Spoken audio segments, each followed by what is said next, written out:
Hello दोस्तों, कैसे हैं आप सब। एक बार फिर से आप सबका स्वागत करता हूं आपके अपने चैनल ट्यूरोपीडिया हिंदी पर। किसी भी देश के विकास में शिक्षा का योगदान सबसे महत्वपूर्ण माना जाता है। जब तक देश की जनता और राज्य शिक्षित नहीं होंगे तब तक वो देश तरक्की की राह पर आगे नहीं बढ़ सकता। आज विश्व में जापान, सिंगापुर और साउथ कोरिया जैसे अनेकों उदाहरण हमारे सामने मौजूद है, जिन्होंने सबसे पहले अपने देश में शिक्षा प्रणाली को मजबूत किया और उसके बाद इन देशों ने जिस गति से विकास किया है उसका परिणाम आज साक्षात नजर आता है। बात करें भारत की तो हमारे देश में भी शिक्षा को मजबूत करने के लगातार कोशिशें की जा रही हैं। आजादी के बाद से अब तक पिछले 75 सालों में भारत ने एजुकेशन सेक्टर में बेहतरीन काम किया है। साल 1947 में जब भारत को ब्रिटिश हुकूमत से आजादी मिली, उस समय देश का लिटरेसी रेट मात्र 12% था। पिछले एक दशक में इस आंकड़े में और वृद्धि देखने को मिली। नेशनल सर्वे ऑफ इंडिया के मुताबिक साल 2022 में इंडिया का कुल मिलाकर लिटरेसी रेट 77.7% तक पहुँच गया। लेकिन सवाल यह आता है कि भारत के सबसे ज्यादा पढ़े लिखे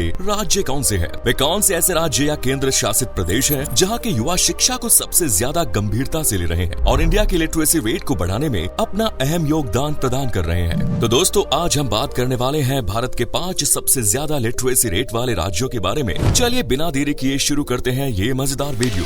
नंबर 1 इज गोवा। भारत के सबसे 5 शिक्षित प्रदेशों की सूची में 5वें नंबर पर गोवा का नाम आता है।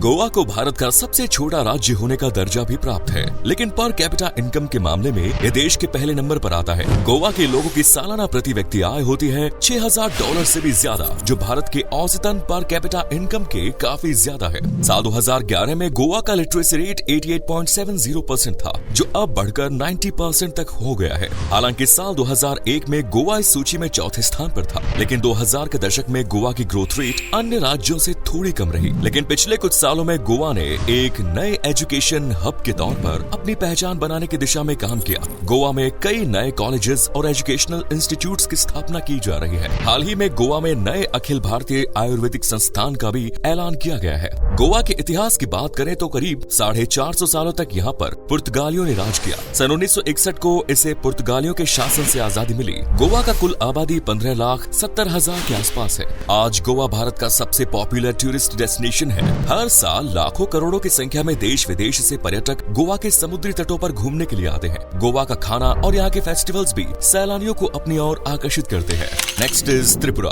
दोस्तों, त्रिपुरा भारत के सबसे छोटे राज्यों में से एक है, लेकिन त्रिपुरा एक ऐसा राज्य है जिसने शिक्षा के क्षेत्र में पिछले 2 दशक में अभूतपूर्व तरक्की की। साल 2001 में त्रिपुरा का लिटरेसी रेट 73% था और भारत के सबसे शिक्षित राज्यों की सूची में ये 13वें स्थान पर आता था। लेकिन अगले एक ही दशक में त्रिपुरा ने अपने एजुकेशन सिस्टम को इतना मजबूत कर लिया कि ये राज्य भारत के टॉप 5 सबसे शिक्षित राज्यों की सूची में शामिल हो गया। 2001 से 2011 के बीच त्रिपुरा की लिटरेसी रेट में 14% का इजाफा देखने को मिला। साल 2011 में इस राज्य का लिटरेसी रेट 87.22% तक दर्ज किया गया, जो वर्तमान समय में 91% के पास होने की उम्मीद है। त्रिपुरा की सरकार अपनी शिक्षा प्रणाली को बेहतर बनाने की दिशा में लगातार प्रयास कर रही है। राज्य के सभी सरकारी स्कूलों में पढ़ाई और इंफ्रास्ट्रक्चर दोनों ही काफी अच्छा हो गया है। छात्रों के आधार पर शिक्षकों की भर्ती की जाती है, जिससे स्टूडेंट्स और टीचर का अनुपात बराबर रहे। राज्य में 6 से 14 साल के बच्चों के लिए शिक्षा पूरी तरह से मुफ्त है। हाल ही में देश के प्रधानमंत्री नरेंद्र मोदी ने त्रिपुरा में नए डेंटल कॉलेज का भी उद्घाटन किया। इसके अलावा कई मेडिकल और इंजीनियरिंग कॉलेज भी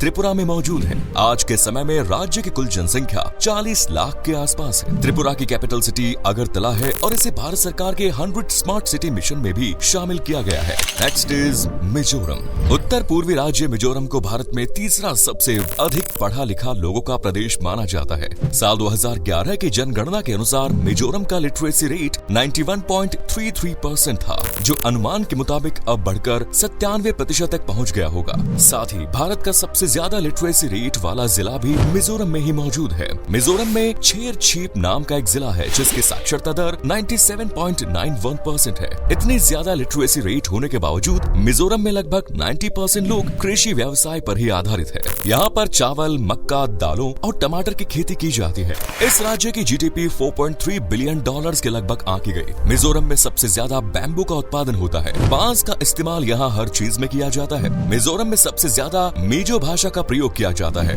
और मीजो एक ऐसी भाषा है जिसकी कोई लिपि ही नहीं। मिजोरम की कुल जनसंख्या 13 लाख के आसपास है। ये भारत में दूसरा सबसे कम आबादी वाला राज्य भी है। इसका कुल क्षेत्रफल 21,081 वर्ग किलोमीटर है और मिजोरम में कुल 11 जिले हैं। सन 1972 में मिजोरम को असम से अलग कर एक केंद्र शासित प्रदेश का दर्जा दिया गया और 20 फरवरी 1987 को ये भारत का 23वां राज्य बना। यहाँ पर परिवार वाले बच्चों पर बहुत ज्यादा दबाव नहीं बनाते। मिजोरम राज्य प्रकृति की गोद में बसा एक खूबसूरत राज्य है। यहाँ की अद्भुत सुंदरता देखने लायक होती है। यदि एक बार आप मिजोरम को साक्षात देख लेंगे तो इसके आगे यूरोप और अमेरिका जैसे देश फीके नजर आएंगे। Next is Lakshadweep. दोस्तों, लक्षद्वीप भारत का सबसे छोटा केंद्र शासित प्रदेश है, लेकिन लिटरेसी रेट के मामले में ये दूसरे नंबर पर आता है। 2001 में की गई सर्वे में लक्षद्वीप का लिटरेसी रेट था 86.66%, जो अब बढ़कर 2011 तक हो गया है 91.85 और एक अनुमान के मुताबिक आज की तारीख में ये बढ़कर 94.5% तक पहुंच गया है। लक्षद्वीप में Calicut university centre, PM Sayeed Calicut university centre college मौजूद है।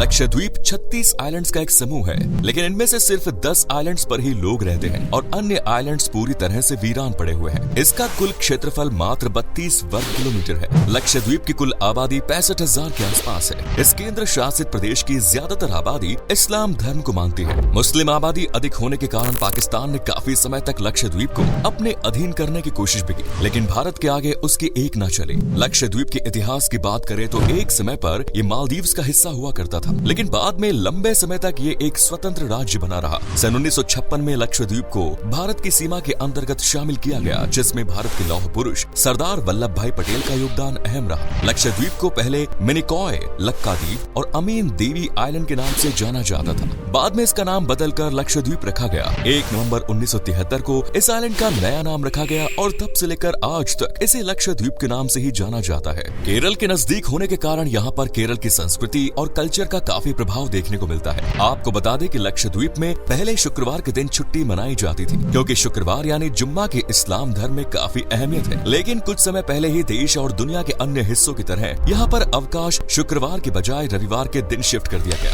Next is Kerala. भारत के सबसे अधिक शिक्षित राज्यों की सूची में पहला नंबर केरल का आता है। वर्तमान समय में केरल का लिटरेसी रेट 96.2% है, यानी लिटरेसी रेट के मामले में ये कई विकसित देशों को सीधे टक्कर देने की क्षमता रखता है। साल 2001 में केरल का लिटरेसी रेट 90.86% था, जो बढ़कर 2011 में 94% हो गया। आने वाले समय में केरल 100% लिटरेसी रेट का टारगेट हासिल करने में भी कामयाब हो जाएगा। केरल का एजुकेशन सिस्टम सबसे अलग है। पूरे राज्य में करीब 16,000 प्राइमरी और सेकेंडरी स्कूल्स हैं और इन सभी स्कूलों को केरल सरकार द्वारा स्मार्ट स्कूल बना दिया गया है। आज केरल के प्राइवेट और सरकारी सभी स्कूलों में स्मार्ट क्लास की मदद से बच्चों को पढ़ाया जा रहा है। Indian institute of management, Indian institute of space and technology जैसे कई कॉलेज भी है। इस राज्य में एजुकेशन नोडल एजेंसी ने साल 2014 में अतुल्यम लिटरेसी प्रोग्राम चलाया, जिसका मकसद राज्य की साक्षरता दर में वृद्धि करना था। इसी तरह के अन्य कई प्रोग्राम केरल की सरकार द्वारा समय समय पर चलाए जाते रहते हैं। आज के समय में केरल की कुल आबादी 3.5 करोड़ के आसपास है। केरल भारत का वो राज्य है जहां आपको सबसे कम बेघर और बेसहारा लोग देखने को मिलेंगे। 99% आबादी के पास यहाँ रहने के लिए मकान है। साथ ही सबसे कम भ्रष्टाचार की केरल राज्य में देखने को मिलेगा। आज केरल राज्य की GDP $130 बिलियन का आंकड़ा पार कर चुकी है। यहाँ के लोगों की पर कैपिटा इनकम $3,000 से ज्यादा है, जो भारत की औसतन पर कैपिटा इनकम से काफी ज्यादा है। केरल भारत का एक ऐसा राज्य है जहाँ पुरुषों के मुकाबले महिलाओं की संख्या सबसे ज्यादा है। इस राज्य में आज भी लोग बीमारी के इलाज के लिए सबसे ज्यादा आयुर्वेद पद्धति का ही इस्तेमाल करते हैं। ये राज्य अपने झीलों, झरनों, पहाड़ियों, हरे भरे जंगलों और बैक वाटर के कारण भी प्रसिद्ध है। यही कारण है कि हर साल 1.5 करोड़ से ज्यादा सैलानी केरल घूमने के लिए जाते हैं।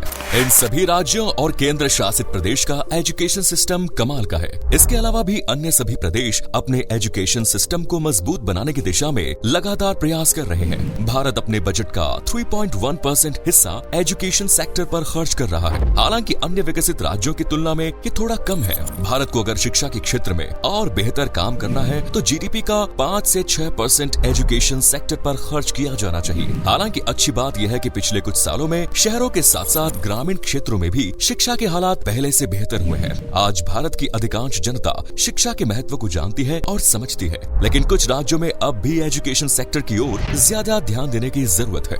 एक राज्य का संपूर्ण विकास तभी मुमकिन है जब सभी राज्यों और प्रदेशों में स्थिति बेहतर हो सके। तो दोस्तों, ये है भारत के वो 5 प्रदेश जहां पर लिटरेसी रेट सबसे ज्यादा है। उम्मीद करते हैं आपको हमारी ये वीडियो अच्छी लगी होगी। वीडियो को अपने दोस्तों और रिश्तेदारों के साथ जरूर शेयर करें। हमारे चैनल को सब्सक्राइब सब्सक्राइब करें। धन्यवाद।